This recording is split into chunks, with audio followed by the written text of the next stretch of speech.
नमस्कार दोस्तों, स्वागत है अपने YouTube channel top trending GK में। दोस्तों आज जो आपकी पहले दिन रेलवे एनटीपीसी का जो 28 दिसंबर को एग्जाम कंडक्ट हुआ है, टोटल 2 शिफ्टों में आपके एग्जाम हो रहे हैं। पहली शिफ्ट है आपकी 10:30 से लेकर 12 बजे वाली और सेकंड शिफ्ट है यहाँ पर 3 से 4:30 बजे वाली।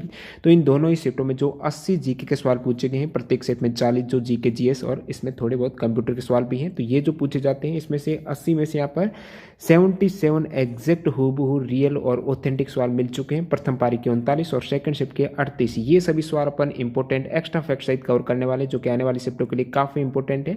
और जो भी कैंडिडेट इस चैनल पे न्यू है, मतलब वो डाउट करते हैं बहुत से कैंडिडेट कि यहाँ पर रियल सवाल है या फिर नहीं, तो कमेंट सेक्शन एक बार जरूर देख लेना। जिन भी कैंडिडेट ने एग्जाम दिया है या फिर जो पहले से फॉलो करे उनको पता है यहाँ पर जो 100% रियल सवाल है वो ही देखने को मिलते हैं। इसलिए वीडियो डिले हो जाता है। आपके पेपर है, आपको पता है 4 बजे खत्म हुआ था, लेकिन वीडियो आ रहा है 8-9 बजे। कारण ये है रियल सवाल है, प्लस यहाँ पर एक्स्ट्रा और इंपॉर्टेंट फैक्ट आपके कवर किए जा रहे हैं। तो चलिए यहाँ पर वीडियो कंटिन्यू करें। और बाकी आपकी जो इसकी पीडीएफ फाइल है वो टेलीग्राम चैनल पर जल्दी डाल दी जाएगी, फर्स्ट प्लस सेकंड शिफ्ट दोनों की। और सबसे पहले इस वीडियो में देखने वाले अपन सेकंड शिफ्ट के सवाल, उसके बाद देखेंगे प्रथम पारी में पूछे गए रियल और ऑथेंटिक क्वेश्चन। तो सेकंड शिफ्ट के यहाँ पर टोटल 38 जो जीके के सवाल मेरे हैं, इसकी पीडीएफ आपको मिल जाएगी दोनों ही शिफ्टों के एक साथ। स्पेशल थैंक्स जिन्होंने ये रियल सवाल सेंड किए हैं टेलीग्राम पर। आप भी अपने शिफ्ट में पूछे गए सवाल सेंड कर सकते हो। इसके लिए आपके टेलीग्राम से जुड़ना होगा। तो रोहित ओब्रॉय है, वीके डूडी, हर्ष अग्रवाल, महेश, इन्होंने बहुत से सवाल हैं वो फोन पे वेरीफाई किए हैं। अर्पित मिश्रा, कपिल कुमार, लवली सिंह, पंकज हैं, विजू परियार और शुभ शर्मा। तो देखिएगा पहला सवाल जो सेकंड शिफ्ट के सवाल है। तो सेकंड शिफ्ट का पहला सवाल है, गोल गुंबद कहाँ पर है। रिपीटेड सवाल है, मतलब ज्यादा पेपर टप नहीं आ रहा है, काफी सवाल रिपीट हो रहे हैं प्रीवियस पेपर से। तो प्रीवियस ईयर के जो क्वेश्चन पेपर है वो टेलीग्राम पर आपको वहां पर फ्री पीडीएफ मिल जाएगी। देखिए कि यहाँ पर गोल गुंबज बीजापुर के सुल्तान मुहम्मद आदिल शाह का मकबरा है। यहाँ पर किसका मकबरा है? सुल्तान मुहम्मद आदिल शाह का गोल गुंबद पर। और ये कहाँ पर है? बीजापुर कर्नाटक में स्थित है। आपको पूछा था गोल गुंबद कहाँ पर, तो आप कहेंगे बीजापुर कर्नाटक में स्थित है। नेक्स्ट में देखिए यहाँ पर मौलिक कर्तव्य किस संविधान संशोधन के तहत ऐड किए गए हैं। तो मौलिक कर्तव्य है जो फंडामेंटल ड्यूटीज हैं वो संविधान के 42वें संशोधन, आप सभी को पता होगा 1976 में ये सरदार स्वर्ण सिंह समिति के अनुशंसा पर ऐड किए गए हैं। मौलिक कर्तव्य जो संविधान में ऐड किए वो कहाँ से लिए गए? तो रशिया के संविधान से इसे अडॉप्ट किया गया है। तो 42वें संविधान संशोधन के तहत ये जोड़े गए हैं भारत के संविधान में। अगला सवाल देखिए, उर्वरक उत्पादन से संबंधित क्रांति का आपको कलर पूछा है। जो उर्वरक उत्पादन को बढ़ाने से संबंधित कौन सी क्रांति है? तो कृषि क्रांति में यहाँ पर धूसर क्रांति हो जाएगी। ये उर्वरक उत्पादन को बढ़ाने से संबंधित क्रांति है। अन्य इंपोर्टेंट क्रांतियां जहां से आने वाले शिफ्टों में सवाल बन सकते हैं तो जरूर देख के जाना। तो देखिए यहाँ पर हरित क्रांति है, ये खाद्यान्न उत्पादन को बढ़ाने के लिए है। श्वेत क्रांति है, दुग्ध उत्पादन से संबंधित है। पीली क्रांति हो जाएगी खाद्य तेल और तिलहन फसलों के उत्पादन से। नीली क्रांति है मत्स्य उत्पादन को बढ़ाने के संबंध में। गुलाबी क्रांति की बात करूं तो प्याज और झींगा मछली के उत्पादक तो बढ़ाने के लिए हो जाएगी गुलाबी क्रांति। फिर काली क्रांति की बात करें तो ये आपके पेट्रोलियम खनिज तेलों और इसका संबंध कोयला उत्पादन से भी है। रजत क्रांति है, ये अंडा उत्पादन और मुर्गियों की उत्पादकता को बढ़ाने के लिए। फिर गोल्डन रिवोल्यूशन की बात करें तो ये आपके बागवानी उत्पादन में वृद्धि से संबंधित है, जो कि फल है या फिर से शहद उत्पादन से भी जोड़ा जाता है। गोल्ड क्रांति आलू के उत्पादकता तो बढ़ाने के लिए। तो यहाँ पर आपके जो पूछा गया था वो ग्रे वाला था, यहाँ पर उर्वरक उत्पादन से संबंधित आपको पूछा था, जो कि ग्रे रिवोल्यूशन यहाँ पर क्रांति हो जाएगी। अगला सवाल देखिए यहाँ पर सबसे ज्यादा 5 बार राष्ट्रमंडल खेल जो कॉमनवेल्थ गेम होस्ट किया है, कौन से देश में सबसे ज्यादा 5 बार, यहाँ पर इस प्रकार भी लिखा हुआ था। तो 5 बार सबसे ज्यादा ऑस्ट्रेलिया में होस्ट हुआ है 1938, फिर 62, 82, 2006 और 2018 में भी आपको पता है जो लास्ट हुआ है कॉमनवेल्थ गेम वो कहाँ पर हुआ है? ऑस्ट्रेलिया में 2018 में। टोटल 5 बार ऑस्ट्रेलिया होस्ट कर चुका है। ऑस्ट्रेलिया के बाद कनाडा 4 बार कर चुका है। और यहाँ पर एक इंपॉर्टेंट फैक्ट ये है कि जो प्रथम कॉमनवेल्थ गेम आयोजित हुआ था कहां पर हुआ था? कनाडा में। कब हुआ था? 1930 में, कनाडा के हैमिल्टन सिटी में। और न्यूजीलैंड 3 बार, सबसे ज्यादा बार ऑस्ट्रेलिया। और नेक्स्ट आने वाले जो कॉमनवेल्थ राष्ट्रमंडल खेल है वो कहां पर होंगे? तो आप कहेंगे बर्मिंघम इंग्लैंड में होने वाले। भारत में एक बार आयोजित हुए 2010 में दिल्ली में। भारत में राष्ट्रीय आय की गणना सर्वप्रथम किसने की थी? तो ये की थी दोस्तों दादा भाई नौरोजी ने की थी। भारत की राष्ट्रीय आय की सबसे पहले गणना 1867-68 में धन के पलायन के सिद्धांत के आधार पर की थी। और उन्होंने प्रति व्यक्ति आय निकाली थी 20 रुपये प्रति वर्ष। और वैज्ञानिक आधार पर सर्वप्रथम जो राष्ट्रीय आय की गणना हुई है वो 1931-32 में VKRV राव के द्वारा की गई थी। उन्होंने 62 रुपये प्रति वर्ष आय निकाली थी। अगला सवाल देखिए, सेब में होने वाला रोग कौन सा है? ऑप्शन में ये फायर ब्लाइट दिया गया था, एकदम करेक्ट हो जाएगा। अन्य जो सेब में होने वाले रोग भी आप देख सकते हो। नेक्स्ट में देखिए, भारत का प्रथम संचार उपग्रह, देखिए बाद में मैंने कंफर्म किया तो ये पूछा गया कि भारत का प्रथम सैटेलाइट कौन सा है? संचार करके ऐसे अलग नहीं था, तो भारत का प्रथम सैटेलाइट हो जाएगा, आपको पता है आर्यभट्ट है। बाकी संचार उपग्रह है तो वो हो जाएगा एप्पल, ये आप एप्पल की फुल फॉर्म है एयरलाइन पैसेंजर पेलोड एक्सपेरिमेंट। और बाकी यहाँ पर बात करूँ जो दूर संवेदी उपग्रह, भारत का प्रथम दूर संवेदी उपग्रह कौन सा है? SROSS सोर्स ए हो जाएगा। मोपला विद्रोह कब हुआ था? तो ये मोपला विद्रोह इसे मालाबार विद्रोह के नाम से भी जाना जाता है। ये हुआ था दोस्तों 1921 में। किन के मध्य हुआ था ये विद्रोह? तो केरल के मोपला मुसलमान जो स्थानीय जमींदार थे, और 1921 में ब्रिटेनिया और केरल के जो मोपला मुसलमान है, मालाबार जो तट है केरल में, वहां पर ये विद्रोह हुआ था। और विनायक दामोदर दास इसी विद्रोह पर उन्होंने एक पुस्तक लिखी है, विनायक दामोदर सावरकर ने, इंपोर्टेंट हो जाती है। मोपला नामक उपन्यास की रचना किसने की है? विनायक दामोदर सावरकर ने। NIU की फुल फॉर्म, प्रत्येक सेट में 3 सवाल कंप्यूटर के पूछे जा रहे हैं, तो नेटवर्क इंटरफेस यूनिट हो जाएगी। और मैं करंट अफेयर्स की बात करूं तो ये जो सवाल पूछे जा रहे हैं 2019 के प्लस 2020 के हैं, वो लेटेस्ट वाले नहीं पूछे जा रहे हैं, अप्रैल तक के पूछे जा रहे हैं। और सवाल एक कैंडिडेट ने कमेंट करके पूछा कि सवाल किस टाइप से आ रहे हैं, तो सवाल आ रहे हैं मिक्स आ रहे हैं। ओके, अर्थशास्त्र में नोबेल प्राइज 2020 किसे दिया गया है? तो जो पॉल आर मिलग्रॉम और रॉबर्ट बी विल्सन को अब की बार 2020 में इकोनॉमिक में नोबेल प्राइज दिया गया है, जो कि ऑक्शन थ्योरी में सुधार और ऑक्शन जो नीलामी सिद्धांत हैं उनके नए तरीकों के आविष्कार करने के लिए ये प्राइज दिया गया है। अगला सवाल देखिए, जलियांवाला बाग हत्याकांड से रिलेटेड यहाँ पर इस सेट में 2 सवाल पूछे गए हैं। तो इसके समय भारत के वायसराय कौन थे? तो वो लॉर्ड चेम्सफोर्ड थे। अमृतसर में ये हत्याकांड हुआ था। और ये पूछा गया है कि हत्याकांड कब हुआ था, मतलब काफी इजी सवाल बन रहे हैं यहाँ पर। तो 13 अप्रैल 1919 को यहाँ पर जनरल डायर के आदेश पर जलियांवाला बाग हत्याकांड अमृतसर पंजाब में हुआ था 13 अप्रैल 1919 को। सूर्य की चमकीली सतह को क्या बोला जाता है? तो इसे फोटोस्फीयर बोला जाता है। और फोटोस्फीयर के घटक में यहाँ पर सूर्य में प्रमुख रूप से हाइड्रोजन है, सबसे ज्यादा परसेंटेज है, उसके बाद हीलियम, ऑक्सीजन। नेक्स्ट देखिए, सापेक्षता का सिद्धांत है, थ्योरी ऑफ जो रिलेटिविटी है, इनका प्रतिपादन किसने किया है? तो सापेक्षवाद का सिद्धांत थ्योरी है, ये अल्बर्ट आइंस्टीन ने इसका प्रतिपादन किया था। और अल्बर्ट आइंस्टीन को आधुनिक भौतिकी का पिता भी माना जाता है, ये भी फैक्ट इंपॉर्टेंट है, SSC के द्वारा 2020 में पूछा हुआ सवाल है, आधुनिक भौतिकी के पिता कौन है? Albert Einstein. एक सवाल ये थोड़ा आप कमेंट करके बताना इसका क्या एग्जैक्ट आंसर होने वाला है। इंडियन फ्लैग को ब्रिटेन से कौन चुराकर, एग्जैक्ट थोड़ी लैंग्वेज चेंज थी, तो जिन भी कैंडिडेट का था सेकंड से बता देना क्या यहाँ पर एग्जैक्ट सवाल था, बाकी आंसर भी बता देना। यहाँ पर एक इंपॉर्टेंट फैक्ट की बात करूँ, अब की बार TCS ने SSC में ये सवाल पूछा है कि विदेशी धरती पर भारतीय ध्वज को फहराने वाले पहला भारतीय कौन था? देखिए इस सवाल के ऑप्शन में है वीर सावरकर भी था, बीकाजी कामा भी था। तो ये विदेशी धरती पर भारतीय ध्वज को फहराने वाले प्रथम जो भारतीय हैं वो बीकाजी, मैडम बीकाजी कामा थे। और ये जर्मनी में स्टटगार्ड में इन्होंने ये फहराया था। और ये आपकी मैं बात करूं जो भारतीय तब जब 1900 ये लगभग 7 में है उन्होंने फहराया था, उस समय अलग थी तिरंगे की डिजाइन, और अब की वर्तमान में है वो उससे अलग थी। और वर्तमान में जो करंट फ्लैग है ये डिजाइन किया गया है पिंगली वेंकैया के द्वारा, बहुत बार पूछा जाता है। संविधान सभा का विचार सर्वप्रथम किसने दिया था? वहां पर ऑप्शन में व्यक्ति का नाम था, तो MN राव हो जाएगा। तो ये सबसे पहले संविधान सभा का जो आइडिया दिया था 1934 में MN रॉय ने। और बाकी मैं बात करूं संविधान सभा का विचार सर्वप्रथम जो यदि ऑप्शन में पार्टी वगैरह से थे तो स्वराज पार्टी ने वर्ष 1934 में दिया था। स्वराज पार्टी की स्थापना 1923 में हुई थी, मोतीलाल नेहरू और चित्तरंजन दास ने की थी, मोतीलाल नेहरू थे सेक्रेटरी।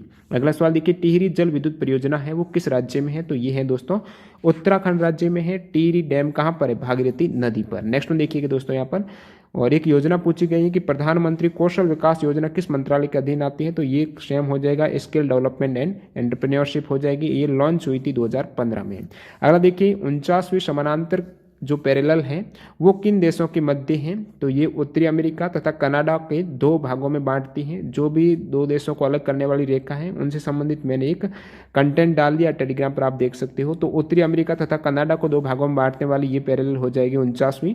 बाकी 38वीं यहाँ पर मैं समानांतर रेखा की बात करती है, उत्तर कोरिया और दक्षिण कोरिया को 2 भागों में बांटती है 38वीं। भारत और पाक को कौन सी? 24वीं समानांतर रेखा हो जाएगी, भारत और पाकिस्तान के बीच कश के पास ही स्थित है। और 141वीं जो पश्चिमी देशांतर रेखा है ये अलास्का और कनाडा के बीच में है। और 70वीं समानांतर रेखा है उत्तरी वियतनाम और दक्षिणी वियतनाम के बीच में। प्लासी का युद्ध किन के मध्य हुआ था? तो ये युद्ध हुआ था दोस्तों ब्रिटिश ईस्ट इंडिया कंपनी, सवाल दिया गया था ब्रिटिश ईस्ट इंडिया कंपनी और किन के मध्य प्लासी का युद्ध हुआ था? तो ऑप्शन में सिराजुद्दौला था, करेक्ट हो जाएगा। और यहाँ पर कंपनी की सेना ने रॉबर्ट क्लाइव नेतृत्व कर रहे थे और इस साइड सिराजुद्दौला को हरा दिया था और ये हुआ था 23 जून 1757 को। आप कमेंट करके बताना ताकि मेरे को पता चल जाए कितने स्टूडेंट हैं वो कंटिन्यू वीडियो देख रहे हैं। तो प्लासी किस राज्य में स्थित है वो जरूर कमेंट कर देना। नेक्स्ट देखिए यहाँ पर भाभा एटॉमिक रिसर्च सेंटर है, इसका हेडक्वार्टर कहाँ पर है? ये इस प्रकार दिया गया था बीएआरसी का मुख्यालय। बीएआरसी का मतलब भाभा एटॉमिक रिसर्च सेंटर, जो कि महाराष्ट्र राज्य में है और महाराष्ट्र के मुंबई में है, ट्रॉम्बे मुंबई। इसकी स्थापना कब हुई थी? तो ये हुई थी दोस्तों 3 जनवरी 1954 को इसकी स्थापना हुई थी रिसर्च सेंटर की। अगला सवाल देखिए एनएनपी का पूछा गया था, जो नेट नेशनल प्रोडक्ट हो जाएगा, शुद्ध राष्ट्रीय उत्पाद से हो जाएगा। इसके फॉर्मूले से था तो ये सकल राष्ट्रीय उत्पाद में से आप जीएनपी से मूल्य ह्रास माइनस करेंगे तो एनएनपी निकल के आ जाएगा। बाकी अन्य जो इंपॉर्टेंट फॉर्मूला इकोनॉमिक्स से अक्सर पूछे जाते हैं कि सकल राष्ट्रीय उत्पाद जीएनपी का फॉर्मूला है, तो ये आपके जीएनपी का हो जाएगा जो ग्रॉस नेशनल प्रोडक्ट है, सकल घरेलू उत्पाद है और ग्रॉस डोमेस्टिक प्रोडक्ट हो जाएगा।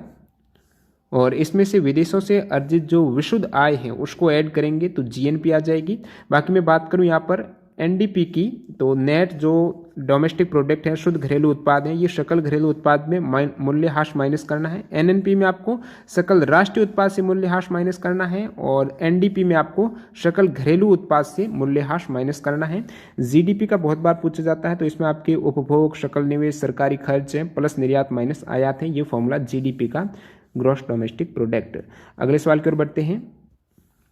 रक्त परिसंचरण तंत्र का हिस्सा नहीं है। ऑप्शन में आपके क्या दिया गए थे? एक तो ये आर्टरी दिया गया था, फिर वेन दिया गया था, हार्ट भी दिया गया ऑप्शन में, और चौथा दिया गया था जो लार्ज इंटेस्टाइन है, बड़ी आंत है। तो बड़ी आंत आपको पता है रक्त परिसंचरण तंत्र का हिस्सा नहीं है, बाकी ये सभी है। कौन सी अदिश राशि है? तो ये भी इजी सवाल हो जाएगा। अदिश राशि आपको पता होना चाहिए, जैसे कि चाल, दूरी, द्रव्यमान, आयतन, समय, ताप, कार्य, विद्युत धारा, दाब, ऊर्जा, ये सभी अदिश है, स्केलर है। वेक्टर की बात करूं सदिश राशियों की तो उसमें वेग, बल, संवेग, त्वरण, विस्थापन, रेखीय संवेग, कोणीय संवेग है, विद्युत धारा घनत्व। देखिए विद्युत धारा तो अदिश है लेकिन विद्युत धारा घनत्व सदिश हो जाएगी। ताप प्रवणता है, विद्युत द्विध्रुव आघूर्ण है। तो ये राशि आप जरूर देख के जाना जो स्केलर और वेक्टर क्वांटिटी है। नेक्स्ट वन देखिए यहाँ पर 65वें फिल्म फेयर अवार्ड जो हुए हैं 2020 में दिए गए थे 15 फेब को, तो उसमें बेस्ट फिल्म का अवार्ड किसे दिया गया? तो आप कहेंगे गली बॉय को दिया गया है। सबसे ज्यादा टोटल 13 अवार्ड मिले हैं गली बॉय को, उसमें बेस्ट फिल्म का भी गली बॉय को मिला है। बाकी जो बेस्ट फिल्म हो गई, बेस्ट डायरेक्टर जोया अख्तर गली बॉय मूवी हेतु, बेस्ट एक्टर रणवीर सिंह गली बॉय मूवी में थे, बेस्ट एक्ट्रेस भी आलिया भट्ट गली बॉय मूवी में। और 15 फेब 2020 को ये कहां पर दिए गए हैं? तो इंदिरा गांधी एथलेटिक स्टेडियम गुवाहाटी में ये हुआ था।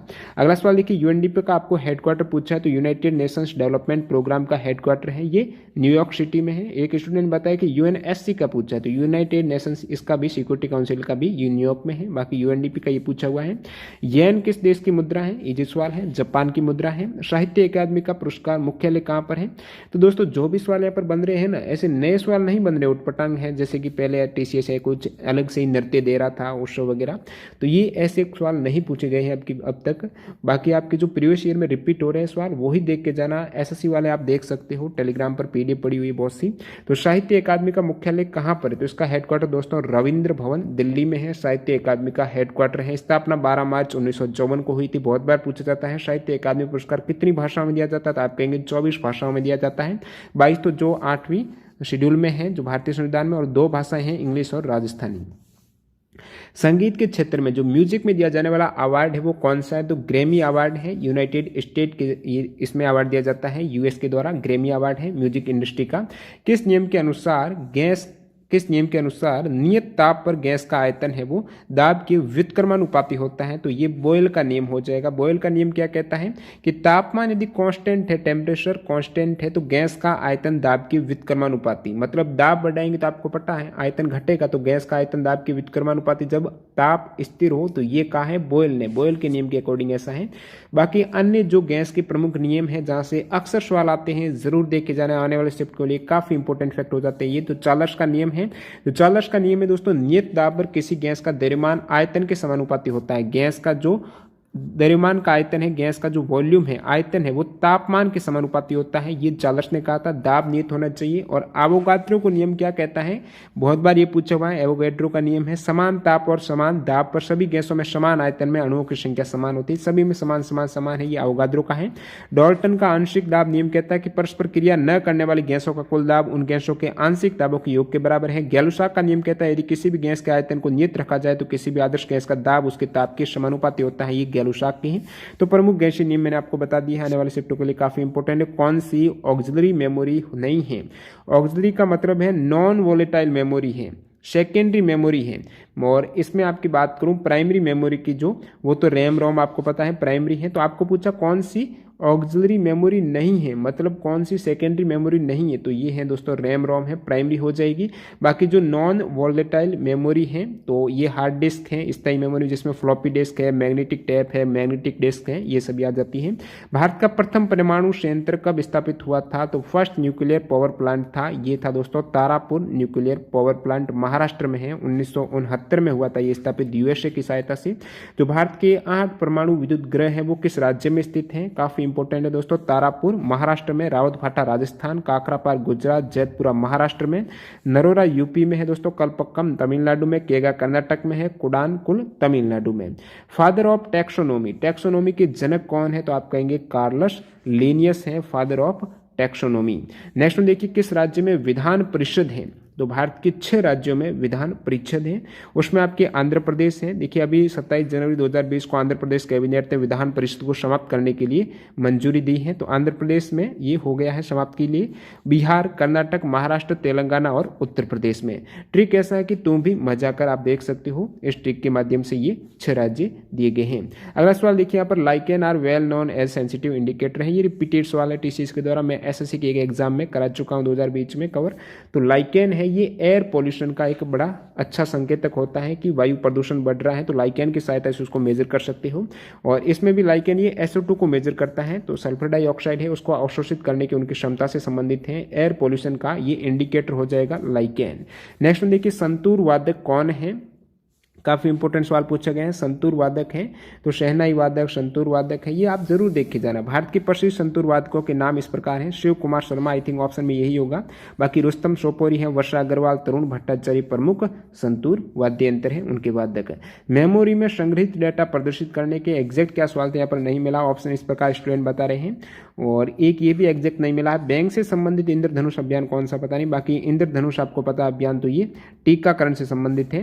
तो आप कमेंट करके बताना ये 2 सवाल क्या पूछे गए थे जिन भी कैंडिडेट का सेकंड शिफ्ट में था। अब मैं आपको ले चलता हूं प्रथम शिफ्ट का, वैसे मैंने अलग से वीडियो बनाया है लेकिन जिन भी कैंडिडेट ने नहीं देखा है तो एक बार यहाँ से रिवाइज कर सकते हैं। तो देख लेते हैं फर्स्ट शिफ्ट में जो 40 में से 39 हूबहू सवाल मिल चुके हैं। स्पेशल थैंक जिन्होंने सवाल सेंड किए हैं। 28 दिसंबर का जो प्रथम पारी के सवाल अनिल कुमार, अरुण कुमार, प्रियंका, राजेश सैनी, अतुल कुमार, दिलीप प्रजापत, प्रियंक यादव और नेहा ने। तो देखिए कि यहाँ पर प्रथम पारी का पहला सवाल, और यहाँ पर थोड़ा मैं ब्रीफली लूंगा क्योंकि पहला शिफ्ट का मैंने उसको कवर किया है एक्स्ट्रा फैक्ट सही। तो दक्षिण अफ्रीका में लैंडलॉक कंट्री कौन सी है? तो वो है दोस्तों प्रागवे और बोलिविया है। दक्षिण अफ्रीका में ये अमेरिका में 2 सिटी हैं जो लैंडलॉक यानी स्थल रुद्ध है, मतलब चारों ओर से घिरा हुआ जो क्षेत्र है वो स्थल रहेगा, सिर्फ स्थल से घिरा देश है, स्थल रुद्ध देश चारों ओर से, वो है प्रागवे और बोलिविया है, दक्षिण अमेरिका का है।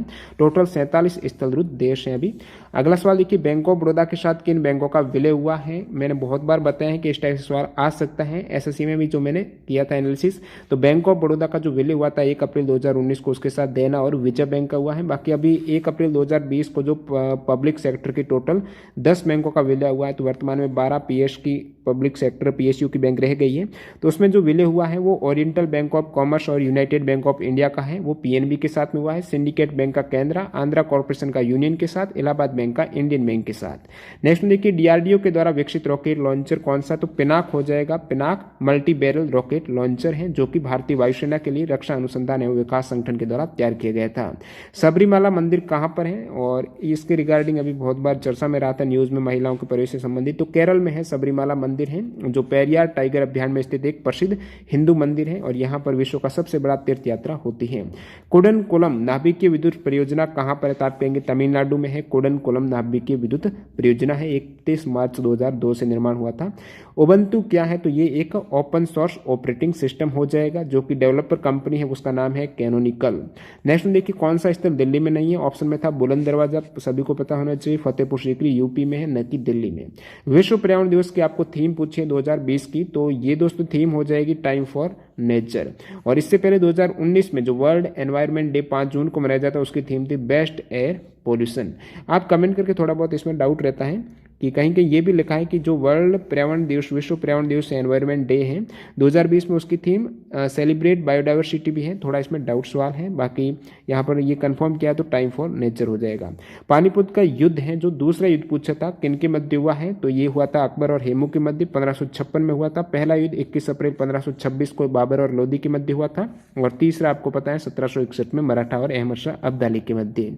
कंप्यूटर का आपको पूछा है मस्तिष्क किसे कहा जाता है, तो सीपीयू है वो ब्रेन होता है कंप्यूटर का, सेंट्रल प्रोसेसिंग यूनिट। खेलो इंडिया यूथ गेम्स 2020 कहां पर आयोजित हुए हैं, गुवाहाटी असम में हुए हैं, 10 से 22 जनवरी 2020 को हुए थे। प्रथम रैंक महाराष्ट्र की, सेकंड हरियाणा, थर्ड दिल्ली की रही है। इससे पहले 2019 में ये पुणे में हो चुके हैं, और प्रथम जो खेलो इंडिया यूथ गेम्स है दिल्ली में हुई थी। सुकन्या समृद्धि योजना किससे संबंधित है, तो ये योजना दोस्तों बेटियों के लिए केंद्र सरकार की एक बचत योजना है, छोटी छोटी बचत के रूप में यहाँ पर। और इसमें आप यदि 18 साल की उम्र के बाद है वो निकाल सकते हो जो भी आपने बचत की है, और 10 साल से पहले की उम्र के जो भी गर्ल चाइल्ड है वो इसमें कम से कम 250 रुपए का डिपॉजिट करके खाता खुला सकती है। यूआरएल की full form uniform resource locator हो जाएगी। कौन से राज्य 7 सिस्टर में नहीं है, तो आप कहेंगे ये हो जाएंगे भारत के 7 पूर्वोत्तर राज्य हैं जो 7 बहनें हैं। एटीएम आना मम्मी, मम्मी को एटीएम बुलाओ, एटीएम आना मम्मी, तो असम, त्रिपुरा, मेघालय, अरुणाचल प्रदेश, नागालैंड, मणिपुर, मिजोरम 7 सिस्टर। पट्टचित्र, चित्रकला शैली किस राज्य की है, तो ये ओडिशा की हो जाएगी। पट्ट का अर्थ होता है दोस्तों कपड़ा। वंदे भारत एक्सप्रेस किन स्टेशनों के मध्य चली है, तो आप कहेंगे ये तो चली है दिल्ली से वाराणसी के मध्य। ट्रेन 18 के नाम से इसे जाना जाता है, तो सबसे पहले दिल्ली से स्टार्ट होती है, फिर कानपुर, इलाहाबाद यहाँ पर रुकती है, और वाराणसी तक जाती है। 55वां ज्ञानपीठ पुरस्कार किसे दिया गया है, तो ये 29 नवंबर 2019 को प्रसिद्ध मलयालम कवि अक्कीतम अच्युतन नंबूथिरी को दिया गया है। प्रथम जो ज्ञानपीठ पुरस्कार दिया गया था वो जी शंकर कुरूप को मलयालम में दिया गया था। और ये जो ज्ञानपीठ पुरस्कार दिया जाता है टोटल कितनी भाषा में दिया जाता है, तो आप कहेंगे एक तो ये 8वीं अनुसूची में शामिल जो भारतीय भाषाएं हैं, साथ ही साथ अब अंग्रेजी में भी दिया जाना स्टार्ट हो चुका है। 2018 में अंग्रेजी में दिया गया था। ध्वनि का संचरण किसमें नहीं होता है, तो निर्वात में नहीं होता है, वैक्यूम में। सबसे ज्यादा स्पीड जो ध्वनि की है वो ठोस में, उसके बाद द्रव और गैस में रहती है। राज तरंगिणी के लेखक पूछा है, तो आप कहेंगे कलन करेक्ट है इसका। पृथ्वी पर किसी पिंड का जो द्रव्यमान है वो 80 किलोग्राम है, तो चंद्रमा पर भी कितना होगा, तो ये भी 80 होने वाला है, क्योंकि जो द्रव्यमान है, मास रहता है, वो किसी भी प्लैनेट पर चले जाए वो सेम रहता है। यदि यहाँ पर पूछ लेता कि पृथ्वी पर किसी पिंड का भार जैसे कि 80 न्यूटन है, तो उसका कितना न्यूटन होगा चंद्रमा पर, ओके, तो उसका आधा हो जाता है, 1/6 हिस्सा हो जाता है चंद्रमा पर। नेक्स्ट देखिए केंद्रीय आलू अनुसंधान संस्थान कहाँ पर है, तो ये शिमला में है। केंद्रीय चावल अनुसंधान संस्थान कटक में। केंद्रीय वन अनुसंधान संस्थान है वो देहरादून में है। केंद्रीय कृषि अनुसंधान संस्थान न्यू दिल्ली। केंद्रीय वनस्पति अनुसंधान संस्थान लखनऊ। पदार्थ की मात्रा को मेजर करने का ऐसा यूनिट है मोल हो जाएगा। विषाणु या फिर वायरस जनित रोग कौन सा है, तो ये दोस्तों चेचक है। जो स्मॉल पॉक्स है ये विषाणु जनित रोग होता है, जो ऑप्शन में था, इसलिए यहाँ पर चेचक हो जाएगा। और यहाँ पर बहुत बार एग्जाम पूछा जाता है चेचक के टीके का आविष्कार किसने किया था, तो एडवर्ड जेनर ने किया था 1976 में। बाकी जो वायरस जनित रोग की एक ट्रिक आपको पता होना चाहिए, रेखा हमें हिट करके पीछे छोड़ गई, मतलब पोएजे, तो रेबीज, खचरा, हर्पिस, ये सभी आपके रोग हो जाएंगे विषाणु जनित रोग। कौन सी महारत्न कंपनी है, टोटल 10 महारत्न कंपनी है। ऑप्शन में कोल इंडिया लिमिटेड था, तो वो करेक्ट हो जाएगा। बाकी दो टोटल महारत्न कंपनी 10 कौन सी है, तो यहाँ पर देख सकते हो ये सभी महारत्न कंपनियां हो जाएगी आने वाले शिफ्ट के लिए। इंपॉर्टेंट है महारत्न, और 14 मिनी रत्न है। बाकी 100 प्लस जो नवरत्न, ये 14 नवरत्न है, और 100-108 के आसपास कुछ मिनी रत्न है। अगला सवाल देखिएगा यहाँ पर, दांडी स्थान गुजरात के किस जिले में है, तो दांडी है दोस्तों यहाँ पर, ये हो जाएगा आपके। देखिए यहाँ पर कुछ स्टूडेंट ये भी बता रहे गांधी जी ने नमक कानून मार्च कहाँ से शुरू किया था, लेकिन बाद में कंफर्म किया तो दांडी स्थान पूछा गया है, जो कि गुजरात के नवसारी जिले में स्थित है। और ये दोस्तों जालापुर तालुका है, नवसारी जिला है, और गुजरात में है दांडी नामक स्थान। और महात्मा गांधी ने 12 मार्च 1930 में जो नमक कानून के विरोध में जो दांडी मार्च किया था वो शुरुआत की थी अहमदाबाद के पास साबरमती से, और वहां से वो चले थे दांडी तक जो कि नवसारी में है। अगला सवाल देखिए, गोबी मरुस्थल किस देश में है? ऑप्शन में था आपकी मंगोलिया, बाकी चाइना और मंगोलिया दोनों में है। प्रार्थना समाज के संस्थापक है आत्मारंग पाडुरंग, करेक्ट हो जाएगा। भारत के सबसे युवा राष्ट्रपति कौन थे? नीलम संजीव रेड्डी, 64 वर्ष की उम्र में ये बने थे छठे भारत के राष्ट्रपति। में बात करूं youngest person of become prime minister of India, Bharat के युवा प्रधानमंत्री कौन बने थे? राजीव गांधी, 40 वर्ष की उम्र में। कौन सा देश है वो बिम्स्टेक का सदस्य नहीं है? बिम्स्टेक का मतलब जो ये बे ऑफ बंगाल है, initiative for multi sectoral technical and economic cooperation है। तो इसमें टोटल जो सदस्य देश आप देख सकते हो, बांग्लादेश, भूटान, इंडिया, म्यांमार, नेपाल, श्रीलंका और थाईलैंड हो जाएगा। तो ये सदस्य है। इसके अतिरिक्त जो भी ऑप्शन में था वो था आपकी करेक्ट। और इसकी स्थापना हुई थी 6 जून 1997 को। नेक्स्ट में देखिए, जोजिला दर्रा कहाँ पर है? तो ये श्रीनगर और लेह को जोड़ने वाला दर्रा है, जोजिला दर्रा है। ये लद्दाख क्षेत्र में स्थित है। जो कारगिल जिले में स्थित ये दर्रा कश्मीर घाटी को अपने पश्चिमी द्रास और सुरु घाटियों को भी जोड़ता है। अंतर्राष्ट्रीय न्यायालय का हेडक्वार्टर पूछा था, सेकंड सेट में भी हेडक्वार्टर से सवाल पूछे गए हैं। प्रथम ये अंतर्राष्ट्रीय न्यायालय का पूछा है, तो नीदरलैंड में है, हेग नीदरलैंड में है। 1945 में स्थापना हुई थी, और इसमें जो टेन्योर रहता है जज का वो 9 वर्ष का। और मॉम का यहाँ पर पूछ लिया, जो मंगलयान है मार्स ऑर्बिटर मिशन का लॉन्च डेट है 5 नवंबर 2013, करेक्ट है। रॉकेट था polar satellite launching vehicle XLC-25, और इसका लॉन्च हुआ था श्री हरिकोटा आंध्र प्रदेश से। संसद में पर्यावरण रक्षा अधिनियम है, जो एनवायरमेंट प्रोटेक्शन एक्ट है, वो 1986 में पारित हुआ था। खालसा पंथ की स्थापना गुरु गोविंद सिंह ने की थी, और 1699 में। सहजीवी पौधे मतलब जो एक दूसरे को आश्रय और पोषक तत्व साझा करते हैं, तो उसमें लाइकेन ऑप्शन में था, बिल्कुल करेक्ट हो जाएगा। लोकसभा में अधिकतम सदस्य संख्या कितनी? अभी 550 हो गई है, क्योंकि पहले जो 2 एंग्लो इंडियन सदस्य हैं राष्ट्रपति के द्वारा नामित होते थे, अब वो हटा दिए गए हैं। और अभी 530 तो राज्य हैं और 20 यूटी से हो जाएगा। अगला सवाल देखिए, सेरीकल्चर है किससे संबंधित? रेशम कीट के पालन से है सेरीकल्चर। सबसे लंबी मुख्य भूमि की जो समुद्री तट रेखा है वो किस राज्य की है? तो ये गुजरात की हो जाएगी। कुल जो 9 राज्य हैं समुद्री तट रेखा के साथ में, और उसमें सबसे ज्यादा गुजरात के हैं, 1214 किलोमीटर हो जाएगा। उसके बाद जो है वो तमिलनाडु 980, फिर आंध्र प्रदेश 970 है, कर्नाटक 300। तो ये सभी आप देख सकते हो 9 राज्य जिनकी समुद्री तट रेखा टच करती हैं। और बाकी यहाँ पर सवाल इस टाइप से आ जाए कि प्रायद्वीपीय भारत में सबसे लंबी तट रेखा वाला राज्य, तो वो आंध्र प्रदेश है, 970 किलोमीटर है। भारत की कुल स्थलीय सीमा कितनी है? 15,200 किलोमीटर। सबसे छोटी तट रेखा वाला राज्य गोवा। भारत की मुख्य भूमि की लंबाई है तट रेखा वाली जो 6100 है, और बाकी यहाँ पर मैं शामिल कर दूं द्वीप वगैरह को 7516। अगला सवाल देखिए, यूनाइटेड नेशंस सिक्योरिटी काउंसिल कब स्थापित हुई थी? 1945 में हुई थी, और प्रथम इसका सेशन हेल्ड हुआ था 1946 में। और परमानेंट मेंबर जो 5 देश है वो देख सकते हो। तो टोटल यहाँ पर फर्स्ट प्लस सेकंड सेट के यहाँ पर सारे जीके के सवाल कवर हो चुके हैं। लगभग यहाँ पर 80 में से आपके पूरे सवाल हो गए हैं। बाकी आपका एग्जाम कब है वो आप कमेंट करके जरूर बताना, यदि आप वीडियो देख रहे हो एंड तक। इसकी PDF फाइल आपको जल्दी दोनों ही शिफ्टों की टेलीग्राम चैनल पर शेयर कर दी जाएगी। तो जो भी कैंडिडेट इस चैनल पर न्यू है वो टेलीग्राम चैनल ज्वाइन कर लेना, प्लस इस चैनल को सब्सक्राइब करके बेल आइकन जरूर हिट करना, ताकि जो रियल और ऑथेंटिक सवाल है वो आपको टाइम पर मिल सके। धन्यवाद।